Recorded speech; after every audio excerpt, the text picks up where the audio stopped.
Le quoi qu'il en coûte, c'est fini.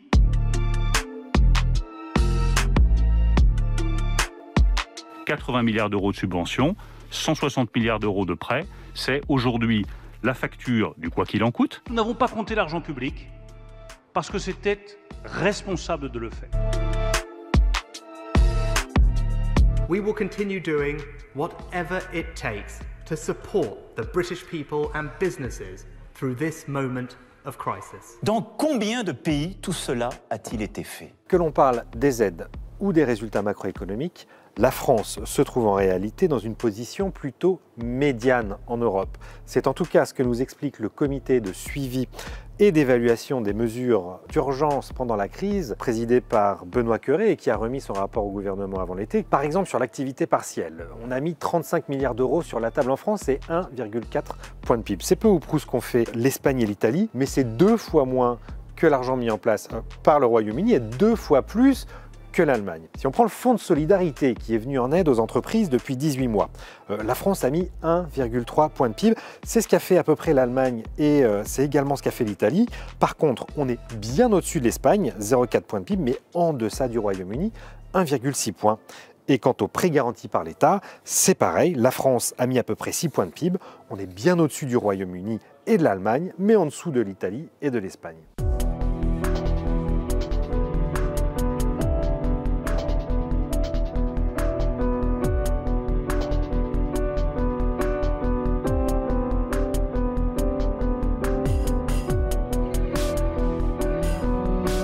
La dette a augmenté de partout en Europe, mais tous ne sont pas partis du même niveau. Comme un révélateur, la crise a accentué l'écart entre les pays rigoureux et les pays plus dépensiers. Comme on le voit sur cette carte, beaucoup de pays de l'Europe du Nord et de l'Est affichaient toujours au premier trimestre 2021 un niveau de dette publique maintenu sous les 60%. 13 pays sur 27 au total. On voit une deuxième catégorie qui affiche en sortie de crise un endettement compris entre 60 et 90, un peu plus de 90%, mais qui devrait retrouver en quelques années le chemin du respect des critères de Maastricht, c'est-à-dire 60% maximum. Et puis on le voit en rouge, cette troisième catégorie, notamment autour de l'arc méditerranéen, des pays dont la dette dépasse très nettement les 100% du PIB, la France en fait partie, et qui évolue aujourd'hui entre 115 et 160% pour l'Italie, voire près de 210 points de PIB.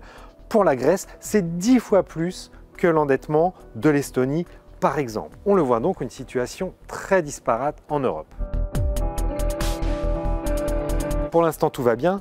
Le pacte de stabilité a été mis entre parenthèses jusqu'à la fin 2022 et la Banque centrale européenne continue d'acheter la dette des États par milliards chaque mois. Mais la parenthèse enchantée du quoi qu'il en coûte arrive à sa fin et un jour ou l'autre, il faudra bien rembourser. Il y a quelques jours, la Banque centrale américaine, la Fed, a annoncé qu'elle se dirigeait vers un tapering.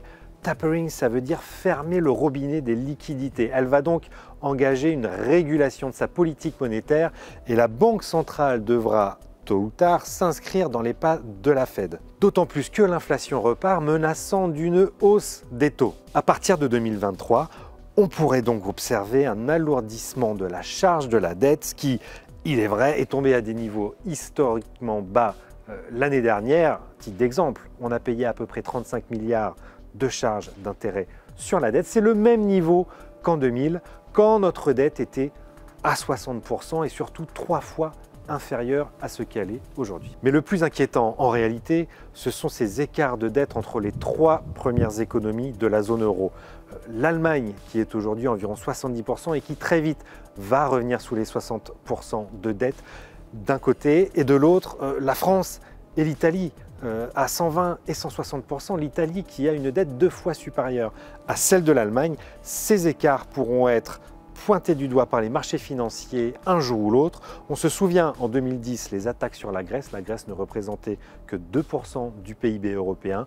L'Italie, 3e économie de la zone euro, est un danger bien plus important que ce qu'on a connu il y a 10 ans.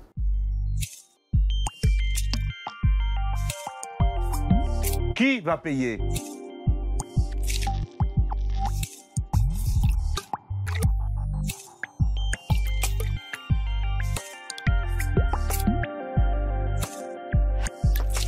Once we are on the way to recovery, we will need to begin fixing the public finances.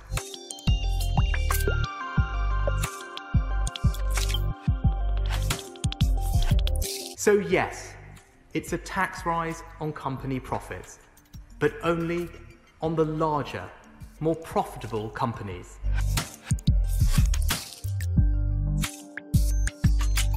Es inevitable que tengamos que hacer una reforma fiscal. Le débat va forcément être relancé dans la zone euro au moment où il faudra normaliser la gouvernance des finances publiques.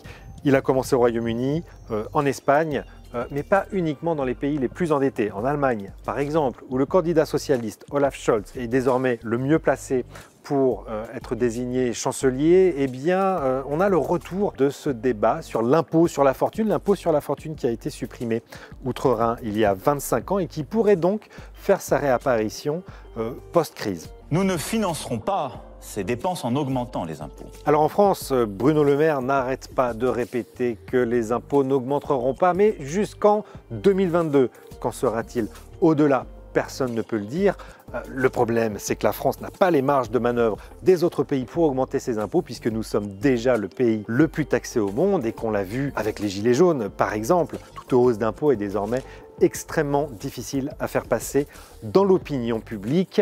Reste que, avec près de 120 points de dette, il faudra très probablement faire des efforts, mais pas avant 2023. Nous nous fixons 20 années pour rembourser cette dette Covid. Si nous voulons réduire la dette publique, il faut de la croissance. Mais la croissance ne suffira pas.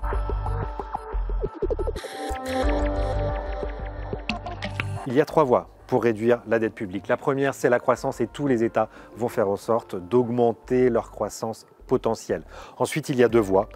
On peut rétablir les finances publiques soit par l'augmentation des impôts, et certains pays ont des marges de manœuvre, ce n'est pas le cas de la France, ou on peut passer par une baisse des dépenses.